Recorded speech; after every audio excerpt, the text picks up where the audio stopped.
Welcome back. You ready for some more? I'm so excited. Today I'm going to get super nerdy, get into the nitty-gritty details of these chakra, of these circles, and why I decided to call this course Inward Journey Circles. So inward journey is as always this opportunity to look inward, is this opportunity to find the answers within us, our power within us, our sense of truth and purpose within. So inward journey is exactly what you're going to be doing these next few weeks is taking an inward journey. Not home, but with a destination in mind, and that is circles. And so circles is really all about the chakra system that lives within you. Okay, so let me kind of break down what I know about the chakras, what I've understood about the chakras, and what I've learned by working with my chakra system. Okay. Before we go into all of that, let me talk a little bit about the chakras and where they came to be. So they are essentially denoted and come from the origin of India. They're a Sanskrit word, and a chakra is a Sanskrit word, right? And this chakra system, I've read mixed messages. They're literal in the sense that they exist within our body, but they're non-literal in the sense that they're not as we see them. They're not these, spheres or circles, right? Some say that they are, but really the literature and the text, these Sanskrit, these sacred texts, say that they're actually not literal. And in all things, nothing is really literal. It is all but a vibration. So I understand that, and I just want you guys to get really clear with the idea that these circles are not just circles. They're massive masters and teachers within the body. Okay, so we're okay with the idea that they're not literal, but they're also informing everything? Okay, let's move on. Now, there is said to be hundreds, if not thousands, of energetic points and chakras in the body. We're going to be focusing on the most well-known, and that is the 7. And you can think of them as a line moving upwards. Starting at the base is your root chakra. Moving upward into the genital area, that is your sacral chakra. Moving up into the stomach, and this is going to be not in the middle, this is right above the belly, about 3 or 4 fingers above. Right? That is your solar plexus chakra. Moving upward further still is the heart chakra, centered in the center of the heart. I've gone to retreats where they say that the heart is off to the right, so a finger or 2 off to the right. So think of that chakra as a little bit off to the right. Now, moving upwards further still is the throat chakra. All right in the center. And then moving up further still, at the center point between the eyebrows is the third eye chakra. Then we have the crown chakra sitting at the very top of the head. And this is that portal and connection between the physical world and the divine world. And just above that, there's another chakra that I may introduce in the course, and I'll save that as a bonus. And I believe that one is I'm going to have to come back to you with that one. So let us just focus on these chakra systems that are related to the physical body. Now, something really important about these chakras is that they are all connected, okay? If one is down, the other one is not getting the vitality and the energy that it needs to stay in balance. So think about it as a system. When one is clogged, all the other ones are impacted, and vice versa. Now, in an ability to kind of explain how the chakra system operates, we have to understand that this chakra system is not connected with one line, but 2 lines. And these 2 lines start at the root chakra, okay? One line is denoted with the characteristics of the masculine energy. That doing, that getting done, that masculine energy that you could describe in various ways.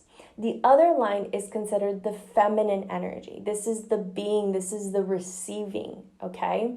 So you have these 2 lines that are moving and starting at the root chakra, at the base, okay? These 2 lines, when they move upwards to the next chakra, they cross. okay? And that cross, that intersection is what creates the balance, the vitality in that chakra, okay? So not only does one chakra affect the other one, okay?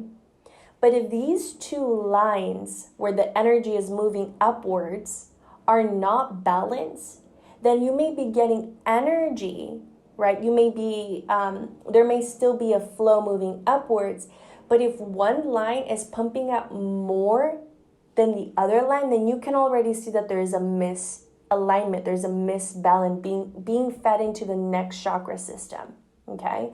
So not only does this energy move upward through the chakra systems, but if one line, whether it's the masculine line, is pumping too much energy, then there's a off balance at each chakra system. Okay, so let me break down the chakras a little bit more. So that's just kind of the structural entity of these system. The energy that we're going to be talking about that is filtering and moving through the chakra system is called prana.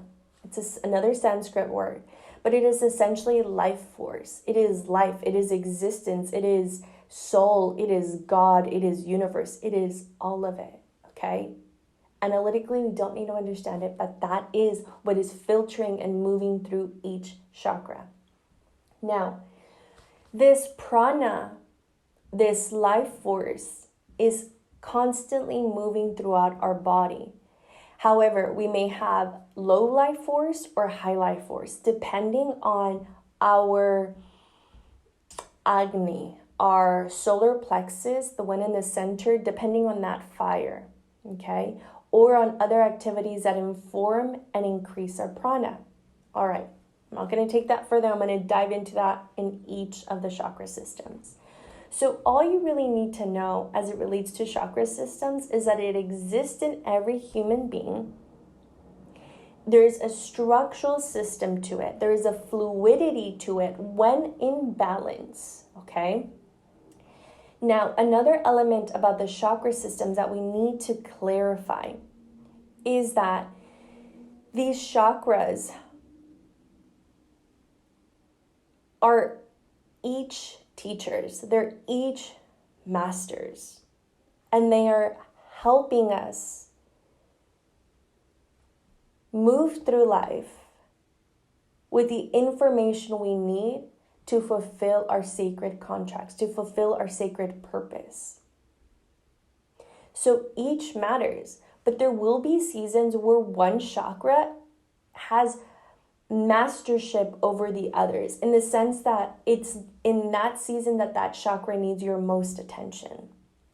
Now, these chakra systems are actually really intelligent in the sense that they have like a hierarchy. There's like a predisposition to interacting with some versus others. When we first arrive in our incarnation, this body that we're in, we're working with the first three: the root, the sacral, and the solar plexus. That are the three that we're working with the most. Why? Because that is where fear is living in the most.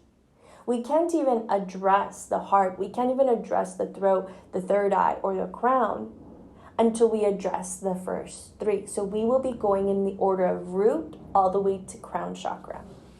All right. I feel like I've bombarded you with a lot. Take some time to just take some notes and review what the chakra systems are. I've attached a handout that further explains these systems and any information that you need to feel well informed to go into this journey with me. Bye for now. I'll see you in the next lesson. Besos.